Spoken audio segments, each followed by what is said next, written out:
Hi, it's Scott here from Outlaw Garage. We had some technical difficulties with the camera this morning, which meant we completely missed the intro. We've had a great morning out with Howard and the guys. Howard's got 1971 Trekker here in Dubai, which he's restored over a period of time. We often catch up with Howard at Cafe Rider. We have a coffee on a Friday morning.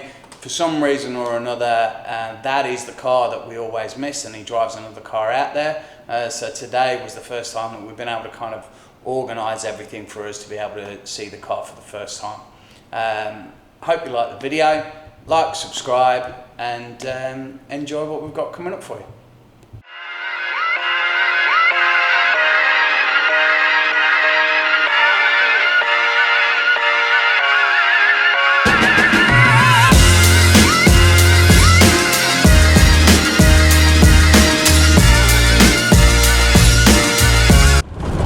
Just driving down to Qudar now. Wow, it's a little bit bumpy. So we're down here with Howard and the guys. We came over from his place down at Arabian Ranches. The boys are taking some pictures. We're going to run through Howard's car with him and try not to get too sunburnt. Howard's graciously stood out here in the sun with us, looking particularly good with his sunglasses and hat on. Cafe Rider. Cafe Rider, lovely place for a coffee. Talk us through how you got the car, like how have we not seen it before, and what you've had done to it. I've had the car quite a while. Under pressure of the wife, she said got to get a four-door family car. So what we did was we obviously went and bought a four-door family car. It looks suitable for school runs. Perfect. Shopping. Doing just great. 25 years in the German military. Decommissioned, bought it in 2003, been in storage in the UK ever since. Thought it was time to break it out, bring it to Dubai and pep it up a bit, and this is the finished article. Looks brilliant. We'll take a look on the inside. So we're probably going to have to let her cool off a little bit before we head back. What's the engine? It's 1641, built a number of years ago for another car. The champion engine builder for Formula V in the UK built the bottom end, and we've recently upsized the Delortos to 40s in the top end. Yeah, okay. Bottom end from your Beetle, you said? Yeah, yeah. Just and obviously the car's so light, it doesn't really need a lot to push it along. How old is your son? He's 11. He's with XL. Yeah.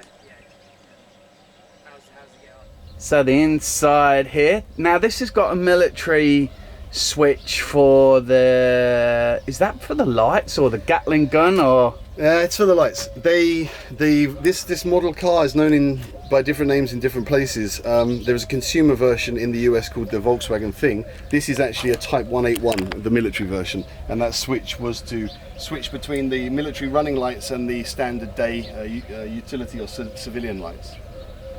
So depending on who you're escorting down the road at the time. Exactly. You know? Exactly. And then if you look at the rear lights, the big difference between a Thing and a 181 is the 181 has the Type 2 bus lights, and the VW Thing has the giant Volkswagen Beetle elephant foot lights up here. So real fucks from a 911. Disc brakes on the front as well.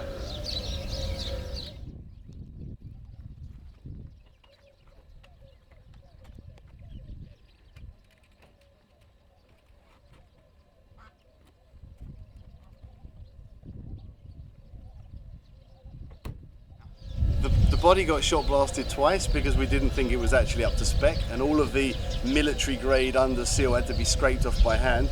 I've just realised the only bit of the car left with the original colour is here, and that's because they didn't remove these rubber bungs, you can see.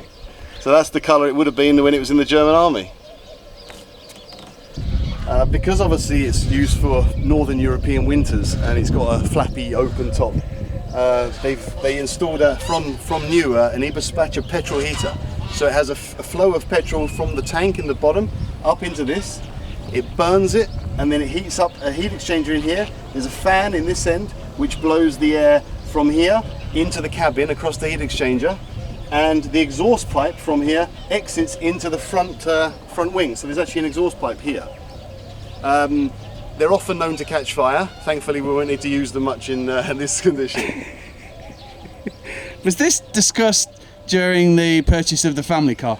No, what was discussed was that in the Carmen gear they used to have these, and they used to have an actual clock on the dash that you could set so that it would turn on when you come out in the house in the morning. It would come on at 7 and warm your car up for when you get in at 7:30. But there were many occasions when people came out and their cars were on fire.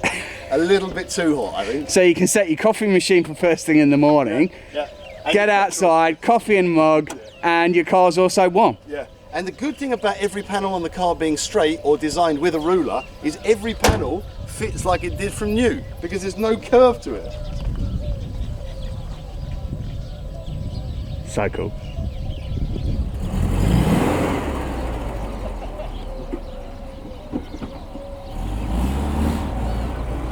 Just getting set up at location, trying to do some videoing whilst also not falling in potholes or standing on a killer duck.